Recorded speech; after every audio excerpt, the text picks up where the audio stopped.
Hello everyone. सो हम human development study कर रहे थे, जिसमें हमने जो लास्ट लेक्चर था वहाँ पे गैस्ट्रुलेशन की प्रोसेस की थी कि कैसे जो है ब्लास्टूला स्टेज के बाद 3 जर्म्स लेयर फॉर्म होती हैं एम्ब्रियो के अंदर, और आगे चल के उन्हीं 3 जर्म लेयर से सारे ऑर्गन्स जो हैं हमारी बॉडी के अंदर वो डेवलप होंगे।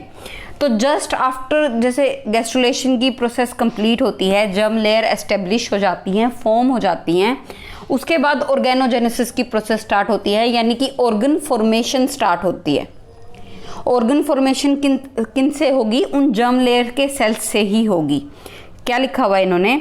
Organogenesis is the final phase of embryonic development, follows the establishment of germ layer. Just after the establishment of germ layers, it is the process of differentiation of cells at different specific location of germ layers of the embryo to form different organ and organ system. क्या कह रहे हैं कि germ layer है, एक germ layer है, हो सकता है उसका जो डिस्टल एक पूरी germ layer जैसे ये था और ऊपर वाली एक्टोडर्म थी, उस जर्म लेयर के हो सकता है यहाँ इस लोकेशन वाले जो सेल्स हैं वो डिफरेंशिएशन की प्रोसेस के थ्रू, तुम्हें पता है ना डिफरेंशिएशन की प्रोसेस क्या होती है?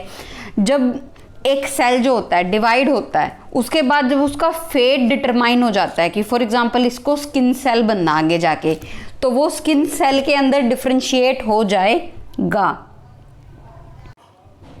तो आई होप तुम्हें पता ही होगा, 11th स्टैंडर्ड में तुमने डिफरेंशिएशन पढ़ी होगी कि जैसे ही सेल डिवाइड होता है उस टाइम पे वो टोटीपोटेंसी होती है उसके पास, यानी उसके पास ये काबिलियत होती है, एबिलिटी होती है कि वो किसी भी टाइप के सेल में चेंज हो जाता है। तुम्हें पता है ना, सेल तो उस डिफरेंट टाइप के होते हैं, कोई स्किन सेल है, कोई मसल सेल है, कोई कार्डियक मसल सेल्स है, कोई ठीक है स्केलेटल मसल्स हैं, तो न्यूरल सेल्स हैं मतलब न्यूरॉन्स हैं, तो उसको हर टाइप के सेल में आगे जाके डिफरेंशिएट होना होता है। तो ऐसे ही जो जर्म लेयर्स के सेल हैं वो सारे के सारे उनके पास टोटीपोटेंसी होती है, यानी कि वो किसी भी टाइप के सेल में डिफरेंशिएट हो सकते हैं। तो ये कह रहे हैं जर्म लेयर की किसी स्पेसिफिक लोकेशन पे कुछ सेल्स हैं जो कि डिफरेंट ऑर्गन फॉर्म करेंगे डिफरेंशिएट होके, इस लोकेशन पे जो हैं वो डिफरेंट ऑर्गन फॉर्म करेंगे, ठीक है। ऐसे ही मीजोडर्म के डिफरेंट ऑर्गन फॉर्म करेंगे, तो इस चीज़ के बारे में हमने पढ़ना है। फॉर एग्जांपल जो नर्वस सिस्टम होता है, ब्रेन, स्पाइनल कॉर्ड, ये सब कुछ एक्टोडर्म से बनते हैं। एक्टोडर्म के जो सेल्स हैं वो डिवाइड करते हैं, डिफरेंशिएट करते हैं और नर्वस सिस्टम फॉर्म करते हैं, जिसके अंदर ब्रेन, स्पाइनल कॉर्ड और नर्व्स आती हैं। इसके अलावा स्किन जो है हमारी वो भी एक्टोडर्मल ओरिजिन है उनके सेल्स का, कि एक्टोडर्म के सेल से वो डिराइव हुई हैं। तो यहाँ पे इन्होंने एक लाइन लिखी है, the process by which the primordium of nervous system called neural plate is establish is known as neurulation. कह रहे हैं प्राइमोर्डियम और नर्वस सिस्टम का क्या मतलब है कि जिससे आगे जाके नर्वस सिस्टम पूरा एडवांस डेवलप होगा, उसका मतलब जैसे एंसेस्टर है, जैसे हमारे एंसेस्टर होते हैं जिससे हम आगे जाके डेवलप हुए हैं। जैसे फॉर एग्जांपल जो तुम्हें अगर ह्यूमन एवोल्यूशन पढ़ा हुआ है तो तुम्हें पता होगा कि चिंपैंजीज वगैरह, ऑर्गेनटून वगैरह वो हमारे एंसेस्टर है जिनके अंदर डेवलपमेंट हुई और आज ह्यूमन जो है वो डेवलप हुए। तुमने ह्यूमन डेवलपमेंट पढ़ी होगी।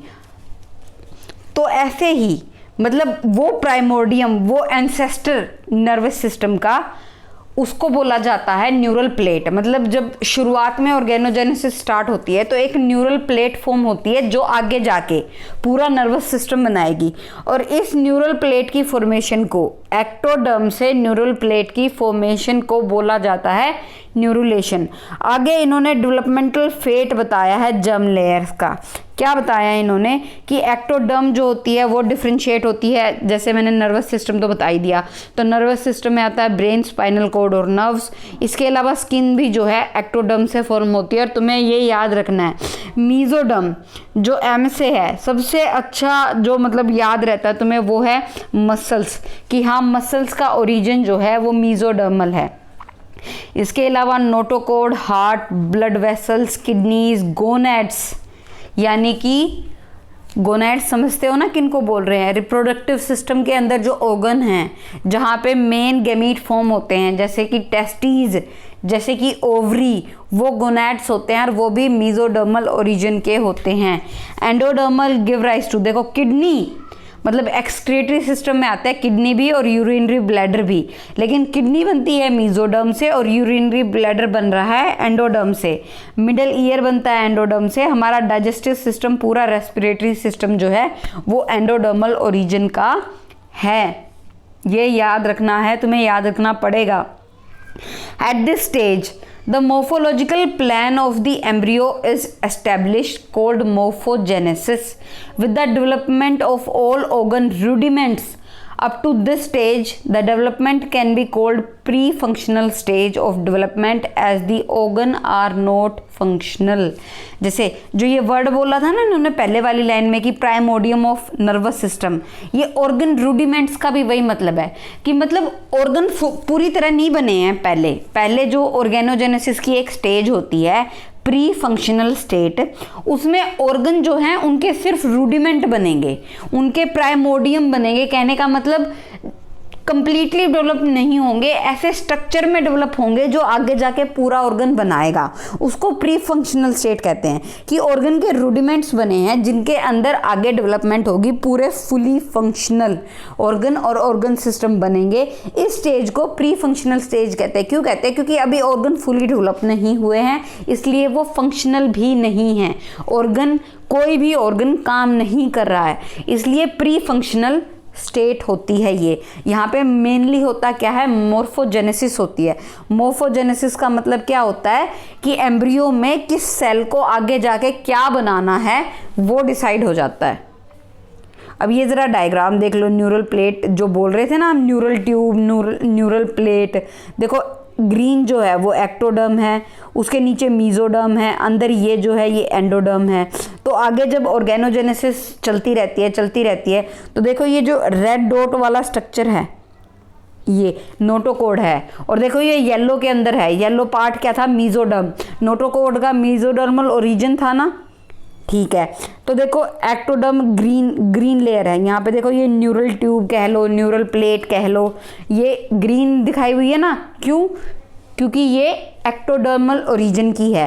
तो ये ऑर्गेनोजेनेसिस की प्रोसेस है और तुम लकी हो कि तुम्हें पूरी प्रोसेस अभी नहीं पढ़नी है कि कैसे कैसे कौन कौन से सेल किस किस प्रोसेस के थ्रू न्यूरल ट्यूब में कन्वर्ट होंगे, आगे जाके कैसे कैसे, मतलब ये तो एक लाइन में ही ख़त्म कर दिया ना कि हाँ एक्टोडर्म ने न्यूरल प्लेट या न्यूरल ट्यूब फॉर्म की, आगे जाके न्यूरल टिश्यू बना।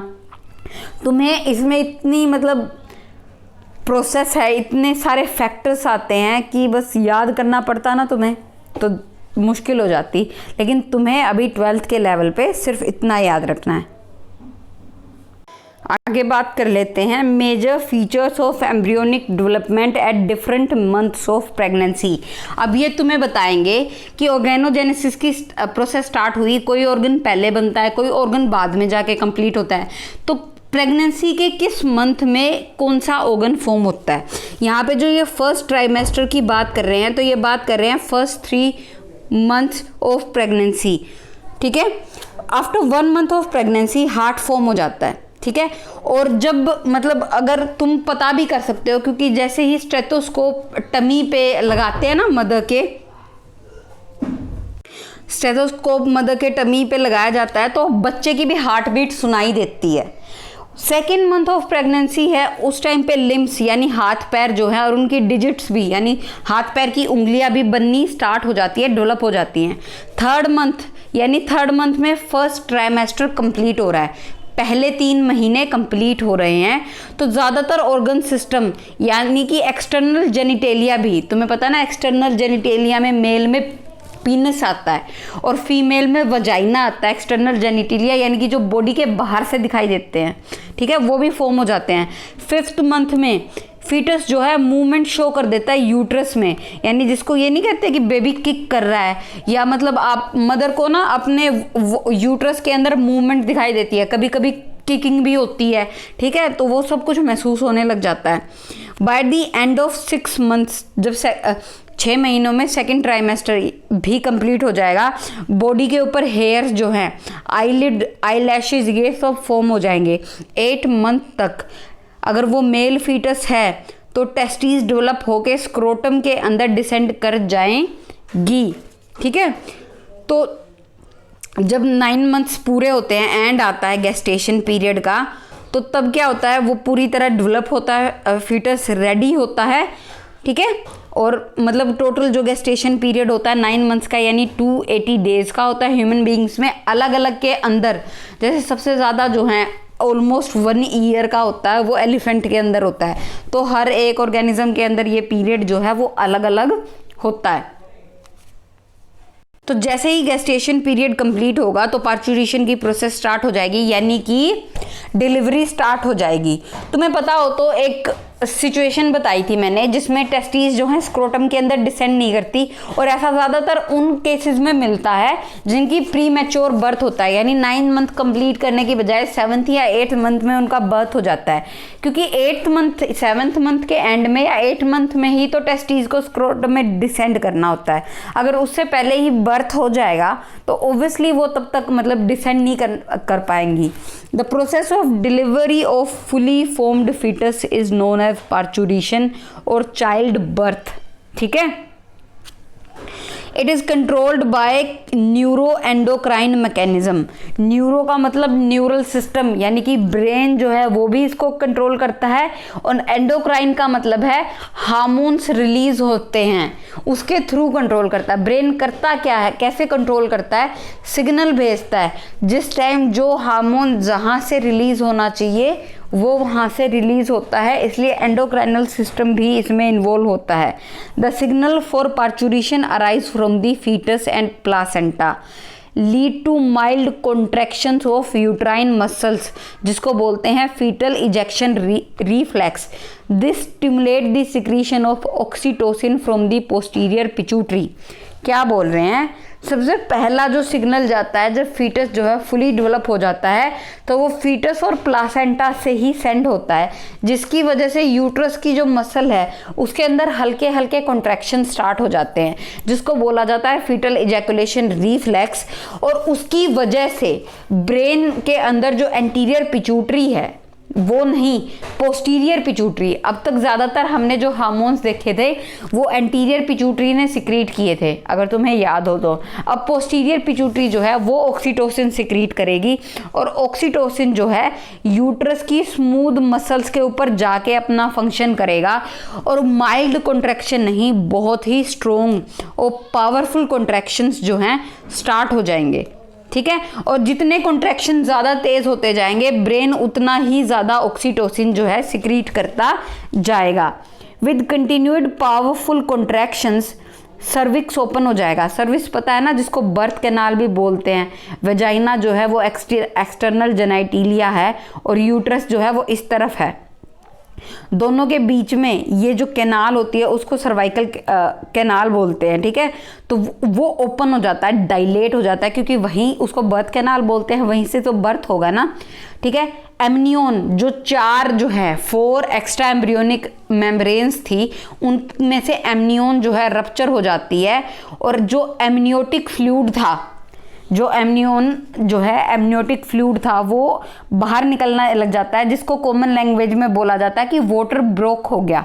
मतलब जो है फीमेल के वजाइना से जो है पानी जैसा फ्लूइडी सा सिक्रीशन जो है वो बाहर निकलता है। द हार्मोन रिलैक्सिन, अब हार्मोन रिलैक्सिन की बात हो रही है, जो कि ओवरी सिक्रीट करती है। जो कि कौन सिक्रीट कर रहा है, क्या हो रहा है, जो कि ओवरी सिक्रीट कर रही है, और वो क्या करेगी, सॉफ्ट कर देगी pubic symphysis and facilitate the birth of the baby. The umbilical cord can be cut to separate the baby.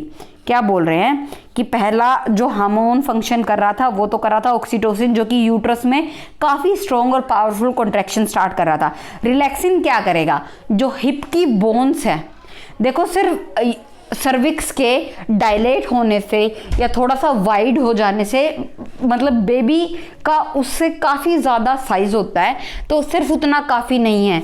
उस टाइम पे आपकी जो बोन्स होती हैं वो भी रीएडजस्ट करती हैं, मतलब वो भी इस तरीके से एडजस्ट होती हैं, रिलैक्स होती हैं, ताकि और भी ज़्यादा बर्थ कैनाल की ओपनिंग हो जाए और बेबी का बर्थ हो सके। तो रिलैक्सिन हार्मोन जो है, ये प्यूबिक सिम्फाइसिस जो है, ये जो होता है हिप की जो बोन्स होती हैं वहाँ पे होता है, ताकि ये उनको रिलैक्स करता है, ताकि वो मतलब रीएडजस्ट हो जाए और वहाँ पे जो सर्वाइकल बर्थ कैनाल की ओपनिंग है वो और भी ज़्यादा वाइड हो जाए। ठीक है, जो जब बर्थ होता है बेबी का, तो अम्बिलिकल कॉर्ड तुम्हें पता ही है, जो प्लासेंटा को बेबी से जोड़ती है, कनेक्ट करती है, उसको काटा जाता है, पता है तुम्हें ये। Shortly after the birth of baby placenta, देखो तुमने बेबी जो था यहाँ से प्लासेंटा अटैच, ये जो है यहाँ से अम्बिलिकल कॉर्ड थी और प्लासेंटा यहाँ पे था, तो बेबी का बर्थ हो गया, यहाँ से अम्बिलिकल कॉर्ड जो है काट दी, यहाँ पे टाई कर दी बेबी के यहाँ पे, जो कि मतलब जितना भी पोर्शन अम्बिलिकल कॉर्ड का रहता है वो 6 दिन या 1 वीक में 10 डेज में जो है वो भी शेड ऑफ हो जाएगा बेबी से, वो भी सूख के निकल जाएगा। लेकिन ये जो अम्बिलिकल कॉर्ड और ये जो प्लासेंटा है, just after 5 to 10 minutes of parturition, मतलब बर्थ के 5 से 10 मिनट के अंदर ये प्लासेंटा और बचा हुआ जो अम्बिलिकल कॉर्ड है वो भी रिमूव हो जाता है, जिसको बोला जाता है आफ्टर बर्थ। क्या बोला जाता है उसको? After birth. अब सिर्फ एक प्रोसेस जो है ह्यूमन रिप्रोडक्टिव सिस्टम में पढ़नी बाकी है, वो है लैक्टेशन। तुम्हें पता है कि जस्ट आफ्टर दी बर्थ जो है लैक्टेशन, यानी मेमरी ग्लैंड्स में मिल्क का प्रोडक्शन जो है चाइल्ड के बर्थ के बाद ही स्टार्ट हो जाता है, ताकि बेबी को फीड करवाया जा सके। मेमरी ग्लैंड्स के अंदर भी काफ़ी चेंजेस होते हैं प्रेगनेंसी के टाइम। ठीक है, कौन कौन से हार्मोन कैसे काम करते हैं, जैसे कि मिल्क का जो सिंथेसिस है वो पिट्यूटरी हार्मोन की वजह से स्टिमुलेट होता है, जिसका नाम है प्रोलैक्टिन। ये तुम्हें जब मैं मेमरी ग्लैंड का स्ट्रक्चर बता रही थी तब भी बताया था कि मिल्क को सिंथेसाइज होने के लिए प्रोलैक्टिन हार्मोन जो है वो वर्क करता है, और वो भी पिट्यूटरी भी सिक्रीट करती है। The development of secretory alveoli is under the influence of progesterone and the pregnancy hormone. Progesterone जो है मेन प्रेगनेंसी हार्मोन होता है, जो कि तुम्हें पता होता है कुछ अमाउंट में प्लासेंटा भी सिक्रीट करता है, अदरवाइज कॉर्पस ल्यूटियम जो होता है वो सिक्रीट करता है, और उस प्रोजेस्ट्रोन की वजह से ही जो नेक्स्ट मेंस्ट्रुअल साइकिल है वो स्टार्ट नहीं हो पाता, जब तक कॉर्पस ल्यूटियम जो है प्रोजेस्ट्रोन सिक्रीट करता रहेगा। इसलिए इसको प्रेगनेंसी हार्मोन कहते हैं कि हाँ, ये प्रेगनेंसी को मेंटेन करके रखता है। क्योंकि अगर नेक्स्ट मेंस्ट्रुअल साइकिल स्टार्ट हो गया और ओवा आया दोबारा, और वो ओवा जब ब्लीडिंग स्टार्ट होने वाली होगी वो ओवा डिजेनरेट हो जाएगा, साथ में यूट्रस की एंडोमेट्रियम भी शेड ऑफ हो जाएगी, जिसके अंदर ऑलरेडी एक फीटस इम्प्लांट है। अगर वो शेड ऑफ होगी तो अपने आप मिसकैरेज हो जाएगा, क्योंकि उसी के अंदर तो इम्प्लांटेशन हो रखी है ना फीटस की। ठीक है, तो जो सिक्रीटरी एल्वियोलाई है, मतलब तुम्हें पता है ना एल्वियोलाई क्या होता है, जो मेमरी ग्लैंड्स होती हैं उनके सेंटर में एक डार्क पिगमेंटेड एरिया होता है। ठीक है, एरियोला बोलते हैं, वहाँ पे निप्पल होती है, और निप्पल के अंदर जो है ट्यूब्स होती है, मतलब ट्यूब्स की जो मेमरी जो ट्यूब्स है उनकी ओपनिंग होती है, जहाँ, और वो ओपनिंग एक नहीं होती, वो ओपनिंग कई होती है, जहाँ से जो है मिल्क सिक्रीट होगा जब बेबी का सकिंग एक्शन होगा। ह्यूमन प्लासेंटल लैक्टोजन भी एक हार्मोन है, जिसका भी काफ़ी रोल है मेमरी ग्लैंड की ग्रोथ में ड्यूरिंग प्रेगनेंसी। द रिलीज और ejection of milk is stimulated by increase level of oxytocin. Oxytocin ने देखो क्या क्या किया, उसने कॉन्ट्रैक्शंस भी बढ़ाई, और साथ में उसको ना मदर हार्मोन भी बोलते हैं। ऐसा बोलते हैं कि जब चाइल्ड का बर्थ होता है तो उस टाइम मदर की बॉडी में ऑक्सीटोसिन काफ़ी हाई अमाउंट में होता है, और जो बच्चे के लिए प्यार होता है ना माँ का, वो इसीलिए होता है, मतलब ऑक्सीटोसिन के इतने हाई अमाउंट की वजह से मदर जो है काफ़ी अट्रैक्ट होती है अपने बेबी से। ठीक है, और इसके अलावा उस इंक्रीज अमाउंट की वजह से मतलब मेमरी ग्लैंड के पास भी ये सिग्नल जाता है कि हाँ अब मिल्क को जो है रिलीज करने का टाइम आ गया है, तो इसको मिल्क इजेक्शन हार्मोन भी बोलते हैं। जब तक जब तक जो है बच्चा माँ का दूध पीता है तब तक मतलब उसका जो ये सकिंग एक्शन है वो चलता है, तब तक ऑक्सीटोसिन कंटिन्यू रहेगा सिक्रीट होना, ठीक है। Milk contain inhibitory. अब मिल्क में होता क्या क्या है, ऐसा भी तो बोलते हैं ना कि मिल्क, मदर का जो मिल्क होता है वो बहुत ज़रूरी होता है क्योंकि उसके अंदर एंटीबॉडीज़ होती हैं।